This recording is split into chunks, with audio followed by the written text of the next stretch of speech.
My dear student, today I want to discuss with you about concentration.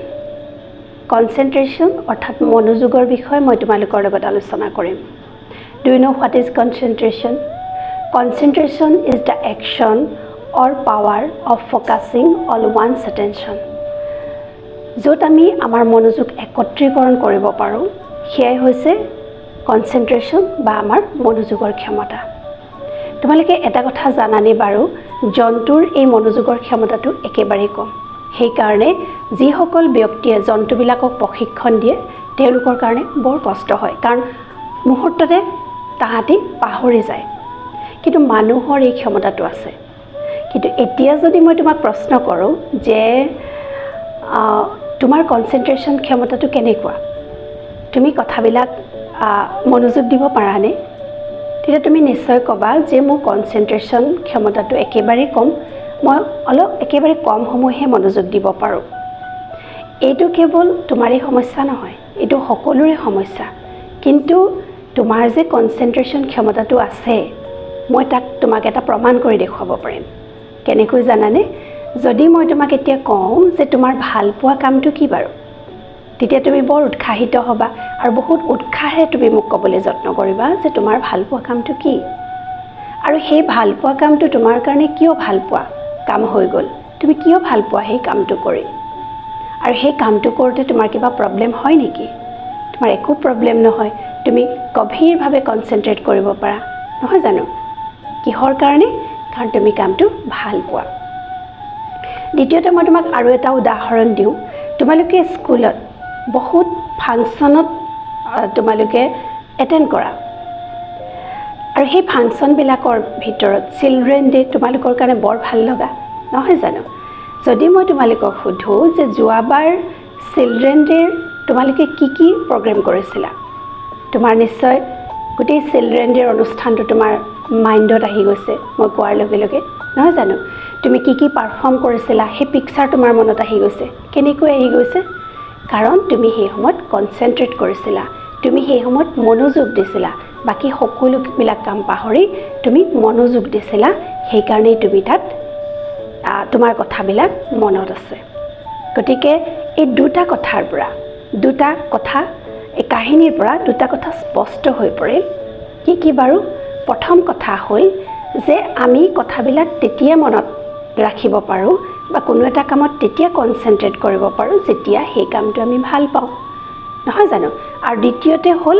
সেই কামটো আমাৰ কাৰণে যেতিয়া ইন্টাৰেষ্টিং হয় যেনেকৈ চিলড্ৰেন ডে প্ৰগ্ৰামবিলাক তোমাৰ কাৰণে ইন্টাৰেষ্টিং আছিল নহয় জানো সেইকাৰণে তোমাৰ সেইবিলাকত তুমি মন দিব পাৰিছিলা এতিয়া প্ৰশ্ন হ'ল যে পঢ়াৰ ক্ষেত্ৰত কনসেন্ট্ৰেশনটো কেনেকৈ আনিবা পঢ়াবিলাক তাৰ কাৰণে কি কৰিব লাগিব ইন্টাৰেষ্টিং কৰিব লাগিব কিন্তু পঢ়াবিলাক ইন্টাৰেষ্টিং কেনেকৈ কৰিবা পঢ়াবিলাক তোমালোকৰ কাৰণে ভাল লগা নে বাৰু কিছুমানে হয়তো ক'বা ভাল লগা কিছুমানে বৰিং বুলি ক'বা কোনবিলাকে বৰিং বুলি ক'বা যিবিলাকে এতিয়ালৈকে কিয় পঢ়িছা তাৰ অন্তৰালৰ কাহিনীটো বিশ্লেষণ কৰি চোৱা নাই তেওঁলোকে পঢ়াবিলাক বৰিং বুলি ক'বা কিন্তু যিসকলে পঢ়াৰ অন্তৰালৰ তাৰ কাহিনীটো বিশ্লেষণ কৰি চাইছে বিচাৰি চাইছে বা বুজি পাইছে তেওঁলোকে কিন্তু ইন্টাৰেষ্টিং বুলি ক'ব গতিকে পঢ়াবিলাক ইন্টাৰেষ্টিং কৰিবলৈ হ'লে কি কৰিব লাগিব জানানে পঢ়াবিলাক ইন্টাৰেষ্টিং কৰিবলৈ হ'লে তাৰ লগত এটা ইমোশন কানেক্ট কৰিব লাগিব এতিয়া প্ৰশ্ন হ'ল তুমি ইমোশনটো কেনেকৈ কানেক্ট কৰিবা পঢ়াৰ লগত তুমি তোমাৰ নিজৰ ঘৰখন চোৱাচোন তোমাৰ ঘৰখন চলাবৰ কাৰণে তোমাৰ মা দেউতাই কি কৰিছে তুমি পৰিয়ালৰ বাকি সদস্যবিলাকক চোৱাচোন তেওঁলোকে কি কৰিছে গতিকে এখন ঘৰ চলিবলৈ হ'লে আমাক কি লাগে বাৰু আৰু তুমি আৰু এটা কথা নিশ্চয় মন কৰিছা যে লাহে লাহে তুমি ডাঙৰ হৈছা নহয় জানো আৰু তুমি ডাঙৰ হোৱাৰ লগে লগে আৰু এটা কথা তুমি লক্ষ্য কৰিছা তোমাৰ মা দেউতাৰ বয়স বাঢ়ি গৈছে আৰু এনেকৈ বাঢ়োতে এটা সময়ত কি হ'ব তোমাৰ মা দেউতা বৃদ্ধ হ'ব আৰু তুমি ডাঙৰ হৈ আহিবা আৰু তেতিয়া কি হ'ব তুমি সেই ঘৰখনৰ দায়িত্ব ল'ব লাগিব নালাগিব জানো যেতিয়া তুমি ঘৰখনৰ দায়িত্ব ল'ব লাগিব তুমি তাৰ কাৰণে সক্ষম হ'ব লাগিব নিজকে সক্ষম কৰি গঢ়ি তুলিব লাগিব তোমাক ইনকাম কৰিব পৰাৰ যোগ্য হ'ব লাগিব নহয় জানো আৰু তাৰ কাৰণে পঢ়াটো বহুত উপযোগী পঢ়াটো বৰ দৰকাৰী গতিকে এনেধৰণৰ ইমোশ্যনবিলাক তুমি কানেক্ট কৰিব জানিব লাগিব তোমালোকে নিশ্চয় মোৰ আগৰ ভিডিঅ'বিলাক চাইছানে বাৰু তাত এটা ভিডিঅ'ত মই এটা ষ্টৰী কৈছিলোঁ যে এটা পঢ়াত একেবাৰে বেয়া আছিল ল'ৰা এটা কিন্তু সেই বেয়া থকা ল'ৰাটো এসময়ত গৈ ভাল হৈছিলগৈ কেনেকৈ হৈছিল জানানে তাৰ দেউতাকৰ হঠাতে এদিন মৃত্যু হৈ গ'ল যেতিয়া দেউতাকৰ মৃত্যু হৈ গ'ল সেই সময়ত দেউতাকৰ কিহৰ কাৰণে মৃত্যু হ'ল সেই সময়ত উচিত তেওঁ ডাক্তৰৰ ট্ৰিটমেণ্ট নোপোৱাৰ কাৰণে দেউতাক হঠাতে ঢুকাল যেতিয়া হঠাতে দেউতাক ঢুকাল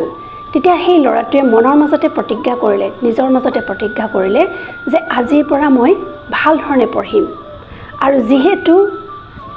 ডাক্তৰৰ উচিত ব্যৱস্থা কৰিব নোৱাৰাৰ কাৰণে দেউতা ঢুকাল গতিকে মই এজন ডাক্তৰ হ'ম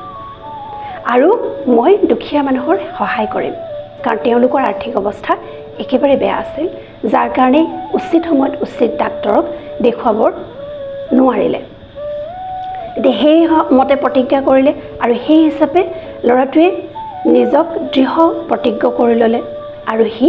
পঢ়াত মনোযোগ দিলে আৰু এসময়ত গৈ সঁচাকৈ সি এজন ডাক্তৰ হ'লগৈ আৰু গাঁৱৰ মানুহক শুশ্ৰূষা কৰিব পাৰিলেগৈ গতিকে এনেধৰণৰ ইমোশ্যন যদি তোমালোকে কানেক্ট কৰিব পাৰা তেনেহ'লে নিশ্চয় পঢ়াটো তোমালোকৰ কাৰণে আকৰ্ষণীয় হ'ব মনোযোগী হ'ব তুমি কনচেনট্ৰেট কৰিব পাৰিবা আৰু এটা কথা তোমালোকে জানানে এই কনচেনট্ৰেশ্যন ক্ষমতাটোৰ কাৰণে কেৱল জন্তুৰ মাজতেই যে মানুহৰ পাৰ্থক্য আছে তেনে নহয় এই কনচেনট্ৰেশ্যন পাৱাৰৰ কাৰণে মানুহ আৰু মানুহৰ মাজত ইজন মানুহ সিজন মানুহৰ মাজত এটা পাৰ্থক্য আছে আৰু তোমালোকে মন কৰিছা নিশ্চয় যে ক্লাছত কোনোবা এটা ষ্টুডেণ্ট ফাৰ্ষ্ট হয় কোনোবা এটা লাষ্টত আহে কোনোবা এটা যে ফাৰ্ষ্ট হ'ল আৰু কোনোবা এটা লাষ্টত আহিলে এনেকুৱা ধৰণৰ ৰিজাল্ট কিয় হ'ল বাৰু কিন্তু সেই একেজন টিচাৰে পঢ়াইছে ক্লাছত ইয়াৰ মূল কাৰণটোৱে হ'ল concentration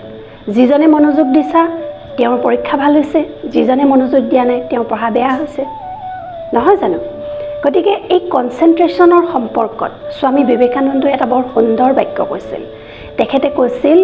difference between N ordinary person and A great person lies in there power of concentration আৰু বিবেকানন্দৰ বিষয়ে তোমালোকে জানানে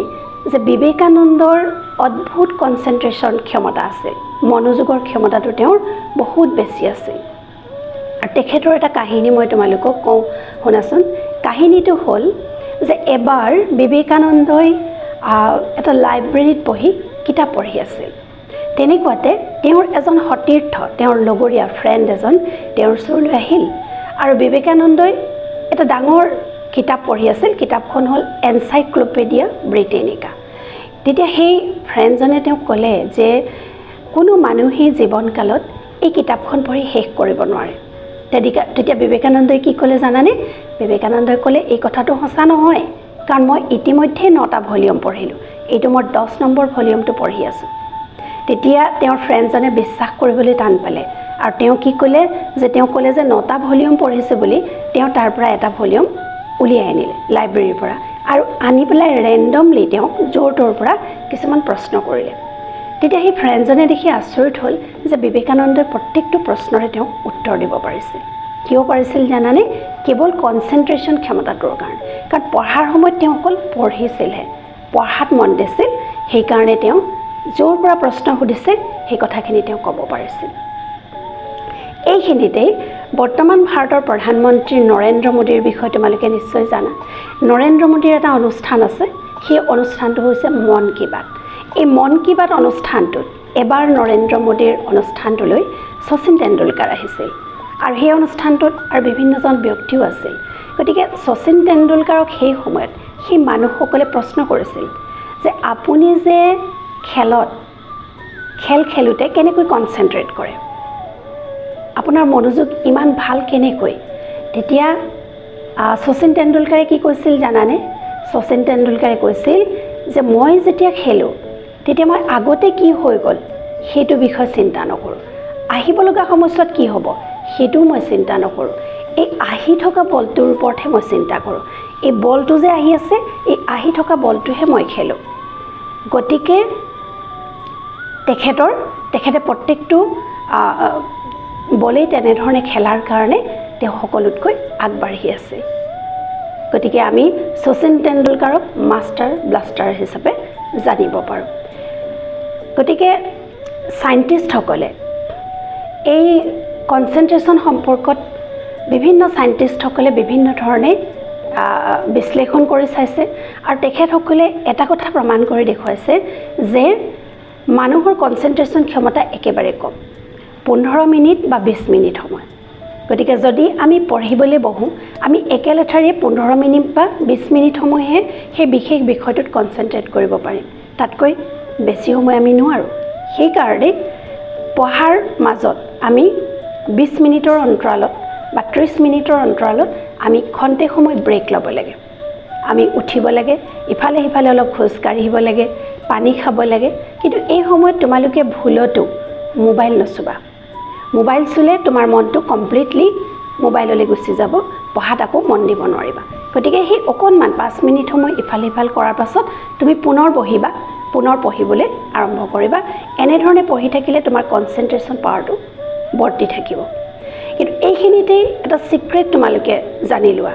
যে এই পাৱাৰটো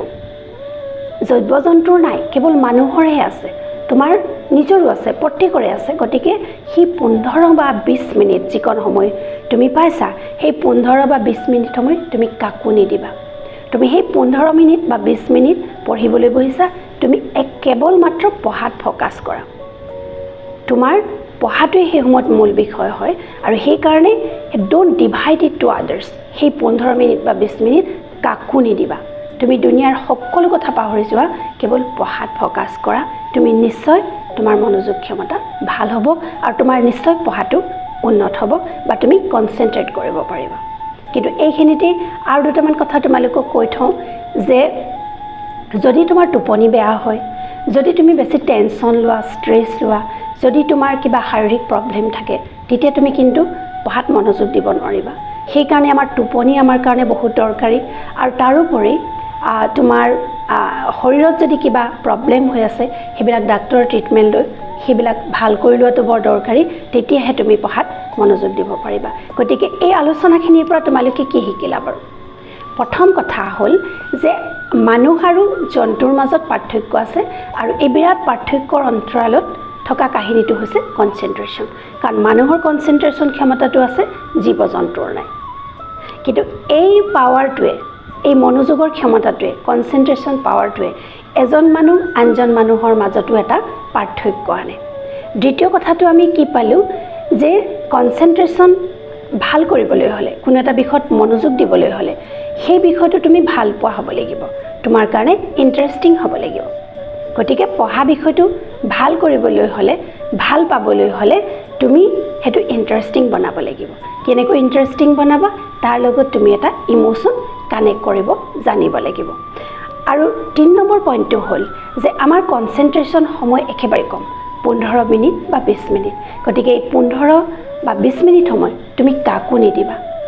গোটেই দিন দুনিয়াৰ সকলো কথা বাদ দিয়া, যেতিয়া তুমি পঢ়িবলৈ গৈছা সেই 15 বা 20 মিনিট ডেফিনেট সেই সময়কণ তোমাৰ হয়। তুমি নিজক দিবা, নিজৰ দৰকাৰী কামখিনি তুমি কৰাত মনোযোগ দিবা আৰু সকলোবিলাক কথা পাহৰি যোৱা। তেতিয়া নিশ্চয় তোমাৰ পঢ়াটো তুমি নিজেই দেখিবা যে তোমাৰ পঢ়াটো ভাল হৈ আহিছে। আৰু এই কনচেন্ট্ৰেশ্যন ক্ষমতাটো যে তোমাৰ আছে, তুমি বহুত সময়ত নিজেও ফিল কৰিছা। কাৰণ তুমি যেতিয়া ভাল লগা কাম এটা কৰিছা, তেতিয়া তুমি সম্পূৰ্ণৰূপে বিলীন হৈ থাকা, সম্পূৰ্ণৰূপে সকলোবিলাক পাহৰি থাকা আৰু সেই বিষয়টোত তুমি কনচেন্ট্ৰেট কৰিব পাৰা। গতিকে মই আশা ৰাখিছোঁ তোমালোকে এই কথাবিলাক মন দিবা আৰু তোমালোকৰ পঢ়া নিশ্চয় উন্নত হ'ব। ধন্যবাদ।